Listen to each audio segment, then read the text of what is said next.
Well, welcome back to the big story, and it's all about the return of the hefty perks for the members of National Assembly. Now, when she announced the pay cut, the immediate former chair of the SRC, Sarah Serem, gave reasons that informed the cuts, and they included the following. There's absolutely no reason why both the Senate and the National Assembly members should earn a salary and at the same time draw sitting allowance for the plenary sessions. Otherwise, there will be many sitting and standing and walking allowances. Our critical consideration was on the issue of claims, because it's more difficult to determine when an individual presents receipts for claims or something relating to that for accountability. So if you notice, what we have done is to remove anything called claims and simply put in mileage that is payable through payroll on a monthly basis. But we are also encouraging, hopefully, that the productivity will go up, the revenues generated will go high. If we manage the wage bill, what is the effect of that? It means there will be more funds for purpose of development, and we hopefully reach the developing nations as captured in our data.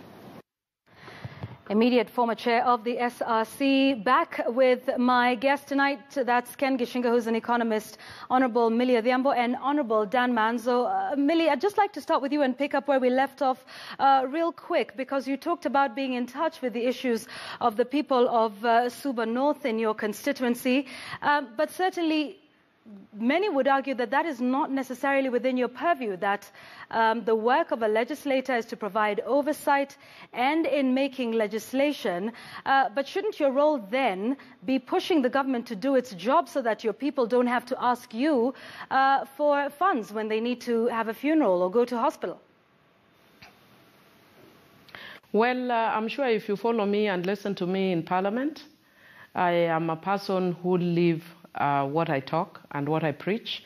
And I can tell you that I have pushed legislation that does exactly what you're saying. Myself and Honorable Joyce Laboso pushed the Social Security Act, which the government is not implementing. It was brought as a private member's bill. We have pushed several other bills that are supposed to take and ease off this burden from members of Parliament. But unfortunately, I don't have the luxury, like Ken, to sit and theorize about what should be done when I have a woman who is dying and when the person they know they should be calling is the member of Parliament. I'm not going to tell a woman who is dying, wait until I persuade the government to bring for you Social Security, wait for your son, tell your son not to die, tell your pregnancy to stop midstream. These are things that are there, and they're happening, and they concern people. And I'm not going to stop people's lives because the government is not doing its role. I will follow the government, and I will follow the government to ensure that it does its mandate. But before it does its mandate, our people were socialized to believe that the person who takes care of their needs when there is no member of, when the government is not dealing, is the MP. Right now, I have a woman in my constituency who is in ICU, and I can see the family. I'm in their WhatsApp group. The family is struggling to get the money to get her the treatment that she needs. Do you expect me to tell the family to wait for the government to bring a better healthcare system after she's dead? Let us stop theorizing with people's lives. All right. I am a member of Parliament with a mandate to take care of the needs of my people, and I will do that. To address this issue, particularly with the mileage allowances. And many will remember that huge scandal that broke out of the 11th Parliament about reports of MPs making fake travel allowance claims for distances they had never in fact covered. And it was said that there are no checks and balances to regulate the claims. And perhaps that was what Sarah Serem was addressing in that clip we just heard from her a short while ago, and that this is an accountability issue. What, in your view, would be wrong with just putting this on the payroll, or in fact having this payment as a reimbursement of a cost already incurred on your part?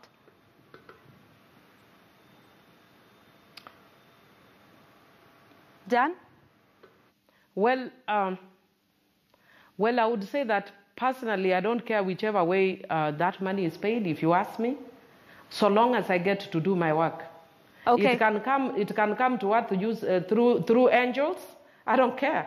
You can send angels with it, so long as it comes and I take care. And recently we saw reported cases of rape in Kenyatta National Hospital. Has it been shut down? So let us be realistic in the way we deal with. There will always be people abusing systems, but you don't kill systems or institutions because there are people abusing it. You correct where the all right, problem is.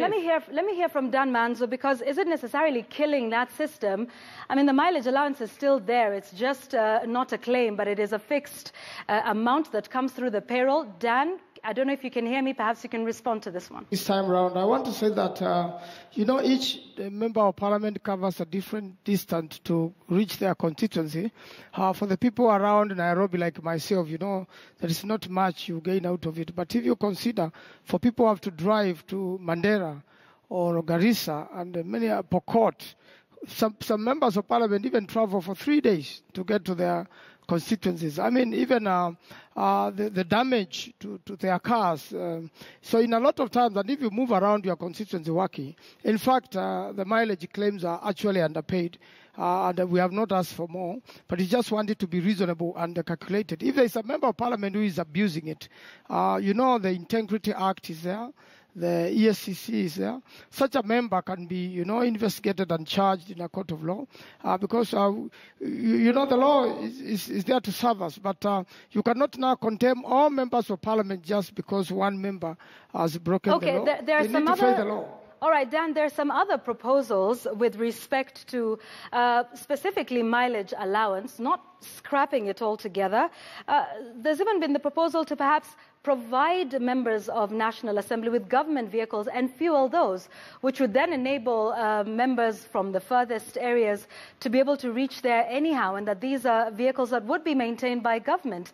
But you seem keen on the amount of money. Not exactly. I've had an opportunity to work for government, and I know it is a similar thing. It is you can still utilize government vehicles, but they may not be able. You may not be able to manage it properly. I believe the Parliamentary Service Commission is able to monitor properly, and the distance covered, even if a member really benefits, I believe for a serious member who visits his constituency and visits his people every weekend, definitely the amounts appropriated should be sufficient. And I believe Sarah Salam and our commission now, although now it no longer exists and she has left the commission, should be able to come up with a scientific method. We have enough bright Kenyans in our commission who can be able to work something reasonable and which will not be unfair to the country's earnings. But I want also to believe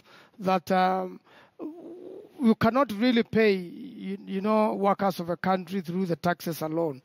It is important for the country to begin thinking of its investments. That's what all other countries in the world are doing. Right, Kenya is a sleepy giant. It needs to wake up. Indeed, and that has been your position from the start of the show. But why not wait until that moment? Some would say, scientific or not, just basic economics says we have hypothetically 100 shillings and we have to share it amongst people in the country.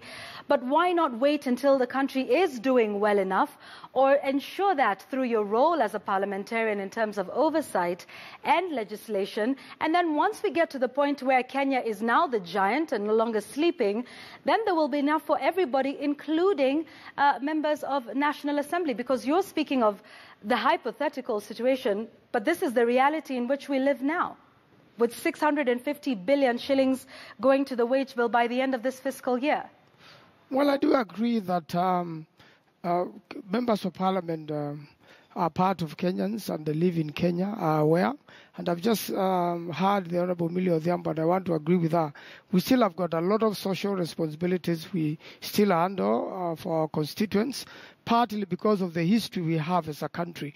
What the former systems have done in this country is to create a begging nation whereby, members of parliament in those days to go to parliament to the state house to queue, to be given some monies to go to their constituencies. We really have to free the member of parliament. We don't need to go back to that system whereby a member of parliament has to beg. We have to be in a system whereby the country is efficient. I do agree people can wait, but for how long will you wait? We need to work with Dan, what we have now. Dan, that is the same thing other Kenyans watching the big story tonight will be saying. Even they've tightened their belts. Why would it be that the members of National Assembly are saying you cannot wait, but other Kenyans are waiting and are going through the tough times in the country without the option of determining their perks? The time is not to wait, but to get into action now. We already got enough oil. Why is it not being exploited? We should wake up right now, not tomorrow, not to wait. If really we have serious leadership whereby we want to grow the economy of the country, I believe we've got everything we need to grow the economy. Right. It's just excuses, bad management, bad politics. Right. We're wasting a lot of time with However, Kenyans don't have the option that the Parliamentary Commission has towards ensuring that they get the perks they need. I've just said before that whether you don't pay a member of parliament any monies at all, and I believe, I can still work even without payments at all. It doesn't make any difference for a member of parliament. Whether you pay them zero or you pay them 500,000 a month, all the money will just go back to the constituents. Okay, Ken, paint for us a picture of where our wage bill has been going from 2012, 2013 to date. And, the members of National Assembly who are with us today are saying Kenya should be doing better. So where should we be to have enough for everybody? Well, I think, first of all, we have to talk about the issue of national debt. This is a topic that came up in last year's election, how Kenya's debt has quadrupled over the last 4 or 5 years. And to be honest, this country has never run a fiscal surplus. We've always spent more than we earn in our revenue. So we always run a deficit. So debt has been such a big issue. And how do you incur debt? It means either you're not collecting enough revenue or you're spending a lot more, you're living way beyond your means. And I think that's the situation right now. I agree with Dan that there's opportunity to increase revenue in Kenya. We have oil production, we have new sectors coming in, but also there's a lot of wastage in the public sector that needs to be looked at. And I think that was the gist of the Sarah Serem report, that we need to cut back on waste.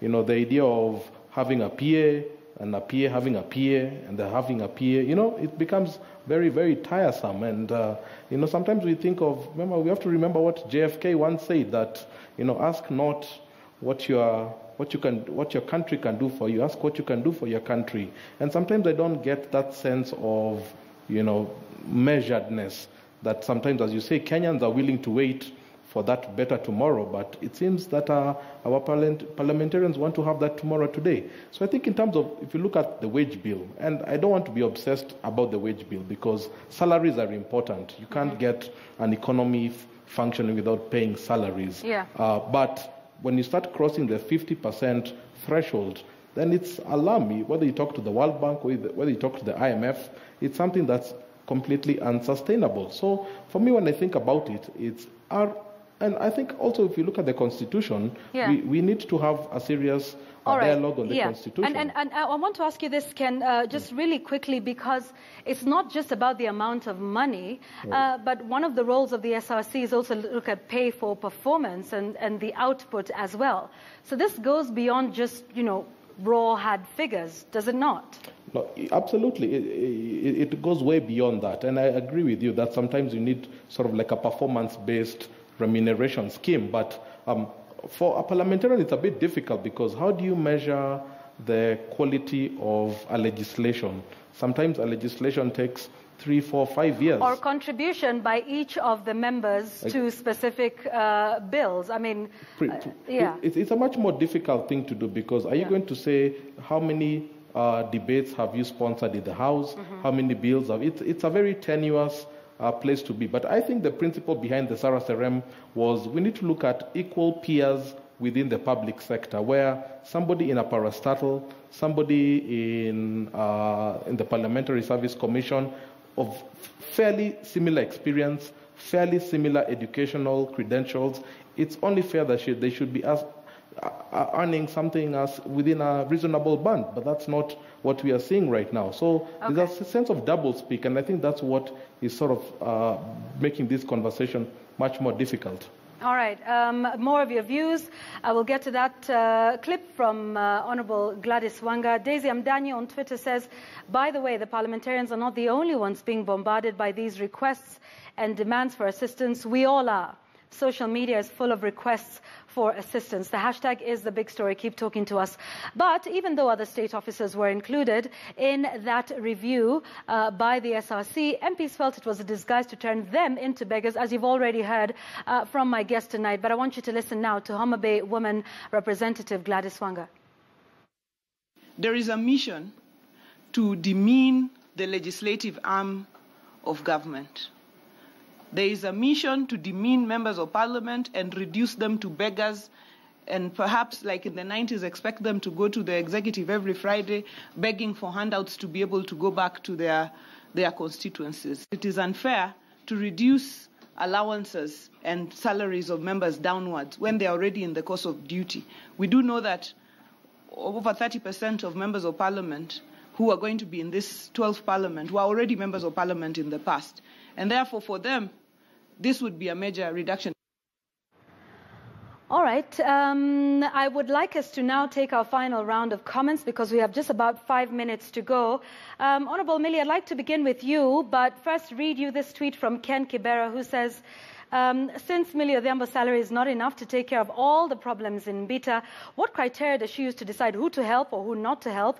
Do we then increase her salary to a level where she can take care of all of Mbita's social issues? If you can, in just, I'm sorry, less than a minute. Well, I would be very happy if you can increase my salary to take care of all the people from Mbita. But right now, I can tell you what I do is I have my own personal resources that I use to take care of the people of Mbita. And sometimes what members can't tell you is we take loans to take care of our constituencies. But I want to say that when you are talking about the wage bill, it is people in Nairobi that can talk about wage bill. Most of the people in my constituency are not employed. My salary is their salary. All right, Dan, your final comments? In less than a minute, I'm sorry. What part of the problem with SRC has been that SRC is no longer an independent commission. The executive is running SRC. And that's pretty dangerous, and for a country. We need an SRC which can be independent, can apply the skills and the skills they have, so that we make sure that it is free and fair for everyone in Kenya. I believe everything a member of parliament works for goes to his constituents. All right, thanks. Ken, final comments. I think we want our parliamentarians to do very well in executing their mandate. There's no doubt about that. If they succeed, Kenyans succeed. That said, we need to have to live within our means, really, because unless we live within our means, we're going to live on debt. And this accruing debt one day is going to be very difficult for Kenya's economic progress. So we need to think about the future. All right, thank you very much. Ken Gishinga, who is an economist. Honorable Millie Odhiambo, Honorable Dan Manzo. Stan Isaac Mugi on Twitter says, this debate can go on until dawn, but the MPs will defend their salaries at all costs. What a shame. But the MPs have had their say today on the big story. Please keep the conversation going. The hashtag is the big question. KTN Prime is up next with Ben Kitili. I'm Yvonne Okwara Matole. I will see you again tomorrow on the big story. Good night.